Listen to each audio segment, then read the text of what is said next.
Health policy scam పై signal TV ఆధ్వర్యంలో Somajiguda press club లో round table సమావేశం జరుగుతుంది. ఇప్పుడు లైవ్ చూద్దాం.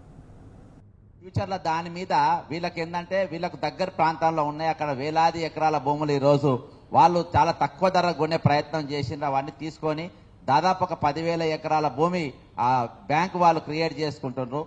అదొక దందా.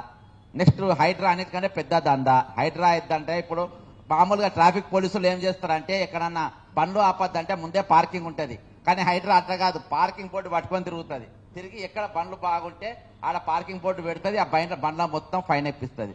ఇవాళ హైడ్రా నడుస్తున్న దందా అది. ఈ రోజు ఈ ప్రభుత్వం చేస్తుంది ఏంటంటే పక్కా 10420 పని చేస్తుంది.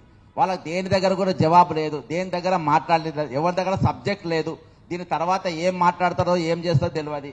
మళ్ళీ ఈ ప్రభుత్వ దొంగతనం ఎట్లా చేస్తుంది అంటే ఒక సినిమాలు ఉన్నది ఏంటంటే ఇగో బ్రహ్మానందము గంట దొంగతనం చేస్తారు.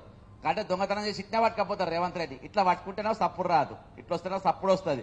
ఇట్లా పట్టుకపోతే దొరికిపోతాడు. హైడ్రాలో దొరికిపోయాడు, ఫోర్త్ సిటీలో దొరికిపోయాడు, నోటిచ్చేటప్పుడు కూడా దొరికిపోయాడు.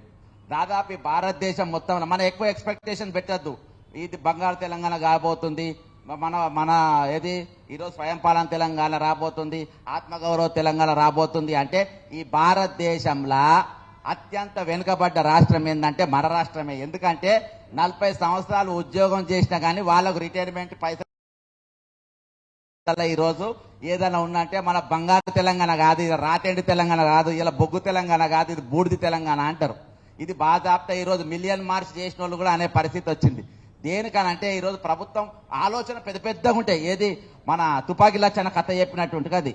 కాబట్టి మనము పెద్ద ఎక్స్పెక్టెడ్ లాస్ట్ అండ్ ఫైనల్ ఒకటే పాయింట్ చెప్తా, మన ఎక్కువ ఎక్స్పెక్టేషన్ పెట్టుకోవద్దు. ఎందుకంటే మన దగ్గర ఈరోజు ముఖ్యమంత్రి చేసేటోడు ఏది గాంధీ సిద్ధాంతంతో కానీ, గాడ్సే సిద్ధాంతంతో కానీ, కమ్యూనిస్టు సిద్ధాంతంతో కానీ, ఆర్ఎస్ఎస్ సిద్ధాంతంతో కానీ, లేకుంటే ఎవరో పెద్దోళ్ళ సిద్ధాంతాలతో చేస్తలేరు.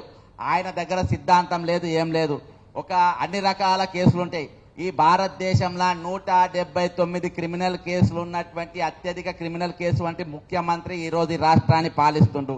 అసొంటోని పాలకునిగా ఉండనిచ్చుడు మన చేతగానితనం, మన దద్దమ్మతనం. ఇక్కడ మేధావులు లేరు, ఎవరు లేరు, అన్ని అబద్ధాలు ఇవి ఉండడానికి ఫస్ట్ ఒప్పుకోవద్దు. ఆ ముఖ్యమంత్రి ఆయన ఉన్న రోజులు ఇటువంటి రౌండ్ టేబుల్ మనం పెట్టుకుంటూనే ఉంటాం. జై తెలంగాణ, అమరవీరులకు జోహార్లు.